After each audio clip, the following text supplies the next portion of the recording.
Allez, salut à tous, on est parti pour cette vidéo du dimanche. On va faire le tour comme d'habitude, un petit peu de nouveautés cette semaine. Donc ça a tout redémarré. Bon, ici on est chez les Barbaricus, alors elles n'ont pas spécialement beaucoup de nouveautés. Euh, alors j'ai pas pu voir, alors attendez, j'essaie de me tourner correctement. J'ai pas pu me voir s'il y avait des œufs, puisque le nid est pas dans le bon sens. Bon, on voit qu'elles s'occupent franchement des larves. Euh, Toutes mes colos en général demandent beaucoup de nourriture là. Donc on voit qu'elles ont envie de repartir. Ici c'est encore des larves. Ici, c'est des larves. Toujours des larves chez les Barbaricus. On va laisser redémarrer tranquillement.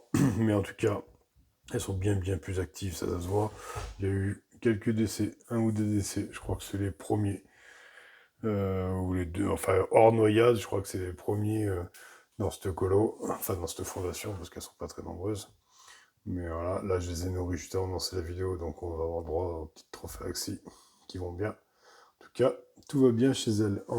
Tiens, en une qui est revenue sur mon étagère et qu'on n'a pas vu depuis longtemps puisqu'elle était à l'ombre. Euh, Camponotus siniperda LC8 au départ de diapose, ouvrières, elles sont plus que 3. Donc c'est bien, en fait, elle m'a fait 5 ouvrières l'année dernière, elles sont mortes là. Sauf que, si tu regardes ici, elle a repris la ponte, elle a repondu. Donc ça c'est tout récent parce que il y avait K9 ce matin. Donc là il y en a 3. Donc ça c'est pas mal. Donc ma ligne hyperdar commence à pondre, je les ai renourris correctement. Et je les ai redescendues un peu avec les autres. Elles seront pas chauffées, mais elles profiteront de la chaleur du placard. Là, un reste de verre. Alors j'espère qu'elles vont me le sortir parce que j'ai déjà eu des soucis d'acquérien avec les lignes hyperdar qui gardaient la nourriture à l'intérieur. J'espère que ça ne traînera pas longtemps. Et ici on les voit un petit peu plus actives en extérieur. Bon, ça c'est le récipient que je vais enlever. Donc là elles vont manger et ça c'est un bon signe. D'ailleurs, toutes les ouvrières sont dehors, ouais, donc elles sont plus que 3. Ouais. Alors, par contre, on a du cadavre ici. On est ici, on est ici. Ça, c'est mort, sorti de repos. Mais bon, voilà, c'est comme ça. J'espère que cette année, elle fera un peu plus d'ouvrières et qu'elle ne meurt pas toutes pendant l'hiver. Ici, on va se retrouver chez la Myrmica SP, que j'ai essayé de nourrir à l'intérieur du tube. Je crois que c'est la pire des conneries que j'ai faites. Je suis venu mettre une goutte de liquide ici, là. On voit encore un peu les restes. Résultat, je crois qu'elle a même bouffé du coup la larve qu'elle avait. Donc on verra bien ce que ça va donner. Au fond derrière là-bas, une petite fondation de Scutellaris. Donc j'ai pas regardé s'il avait répondu, tiens. On va voir, je la rapproche. Qu'est-ce qu'on a dans ce couvain? Hop, pas celui-là, celui-là. La larve. Ah, le tube est dégueulasse. Je tombe pour essayer. On essaie de voir quelque chose, mais franchement, le tube est vraiment horrible de chez horrible. Bon, déjà il est pas lisse, donc on voit pas bien. Attendez, je vais essayer de tourner dans l'autre sens. Le tube étant pas lisse, déjà on voit mal, et en plus elles l'ont vraiment dégueulassé. Bon, écoutez, on verra pas s'il y a spécialement du couvain, du nouveau couvain. Je sais qu'il y avait des larves, mais on verra pas si la gine a repondu. C'est pas grave. Alors par contre, comme... Qu'est-ce que c'est? Non, j'ai cru que... Ah, pardon, je vous demande des tubes. J'ai cru que l'autre était décédé, mais non. Je vais refermer mes ADC parce que je les ai ouverts tout à l'heure pour nourrir. Et je vois que si je l'oublie de refermer maintenant, voilà, je vais avoir des évasions. Et ça me plaît pas bien. On va passer ici chez Thoracicus. Donc Thoracicus. Oula. Bon, Thoracicus, je me rappelle plus si elle avait pondu. En tout cas, si elle l'avait pas fait, c'est chose faite. Voilà.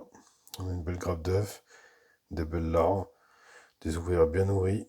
Bon, la gine, elle a pas une physio énorme, mais il y a déjà pas mal de couvains. Des ouvrières, par contre. Et elle court dans la DC depuis hier. Je pense qu'elles attendaient désespérément que je les nourrisse et chose est faite, donc elles se sont déjà régalées. Crontatus pareil, donc un peu plus active. On a vu dans la semaine que la gine avait répondu, donc ici on a moins de monde dans le nid. Elles sont toutes dans les tubes.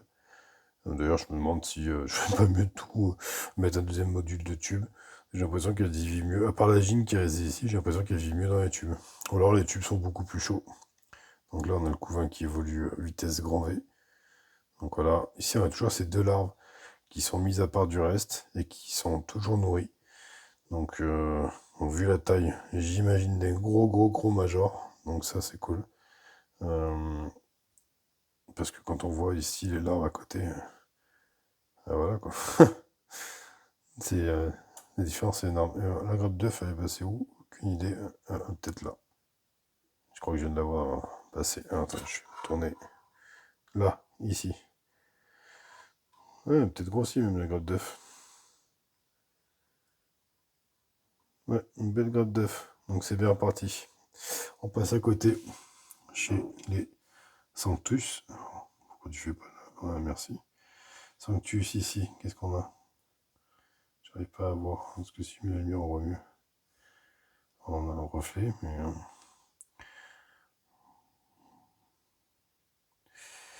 Qu'est-ce qu'on a de la larve? Je vois en même temps que vous. Non, ici on a toujours de la larve. Ici. Ici, toujours les œufs. Là. Donc, ça m'arrange bien aussi. Hein. Voilà, pareil, je vais fermer. Parce que par contre, c'est vraiment des fourmis qui se barrent. On passe ici, faire un petit tour. Ici, on va mettre la lumière. Tiens, ça sera peut-être mieux. Chez la petite scutellaris que j'avais. Et quand on regarde bien, elle a eu sa première fifille.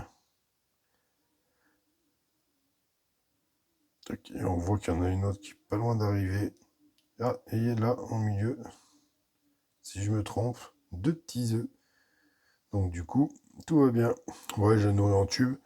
Là, son tube est dégueulasse. Je vais attendre qu'elle ait quelques ouvrières et puis je mettrai une petite, ADC comme j'ai fait pour l'autre qui est juste dessus. Allez, hop, on descend voir les manicas. Les manicas, elles ont commencé à manger depuis un petit moment. Alors, attendez, pareil, je vais fermer là dans la chasse. Parce qu'en ce moment, j'ai les manicas qui se promènent. Bon, plutôt calme dans la DC, mais bon, elles viennent de bouffer, donc c'était... elles sont rentrées se mettre au chaud. Et demain, non, peut-être même pas demain, peut-être ce soir, parce que demain, je sais pas si j'aurai spécialement le temps. Ce soir, elles vont avoir le droit à leur petite ration de verre de farine, parce que bon, faut quand même garder le bon rythme. Donc, toutes d'ailleurs, donc comme ça, au moins, ça va leur faire un bel apport de protéines. Ici, dans le lit, alors j'ai découvert que si j'enlevais ça, comme une espèce de gros naze, le couvercle de la DC, on arrivait à voir l'étage inférieur. Voilà. Alors par contre, quand je fais ça, ouais, je vous le dis, quand je fais ça, il faut que je fasse gaffe. Parce qu'il y a déjà une manica dehors. Donc l'étage inférieur qu'on arrive à voir avec Madame Lagine là, qui essaie de cavaler. On aura toujours ces... Ah, j'arrive pas à avoir une image correcte. C'est ces reflets de lumière. Bon, le tube déjà est sale. On n'a pas de ponte hein, encore. Là, on a une très très grosse larve. Ici, on a des larves. Alors, en fait, j'ai 2 manicas dehors. Vous voyez? Donc ça va vite. Alors, je vais essayer de les choper. Une de moins. La deuxième. Sans les blesser, parce que moi j'aime. Hop, elle est là. Sans les blesser. Je vais vite refermer. Tout avance moi avec mes gros doigts boudinés, les écraser comme pas possible. Attendez, je referme. Donc du coup ici, pas de reprise au couvain pour l'instant. De ce que je vois, on vient de repasser Madame Lagine. Faut que je réhumidifie mes tubes de l'autre côté. Toujours ce reflet là qui me... C'est quand même dingue qu'au bout de 2 ans d'installation ici, j'ai toujours pas résolu ce problème. C'est un problème de lumière qui me saoule à chaque fois. Alors qu'en fait, il suffit que je mette la main devant la lampe, on voit peut-être moins, mais au moins on n'a plus le reflet. Donc voilà, tout va bien dans ces petites colos, tout redémarre, ça fait plaisir. Je vois que ça redémarre un peu partout. Il y a plein de gens qui commencent à avoir des pontes et des choses comme ça. C'est bien agréable. On va repartir tout ce petit monde chez tout le monde. On va venir ici. Ici, ouais, fait chier, par contre, ça m'a bouffé la seule larve qu'elle avait, je vais être dégoûté. Mais voilà, allez, 9 minutes, j'en ai assez dit, je sais plus quoi raconter. Je vous souhaite un bon dimanche et à dimanche prochain certainement. Tchou tchou.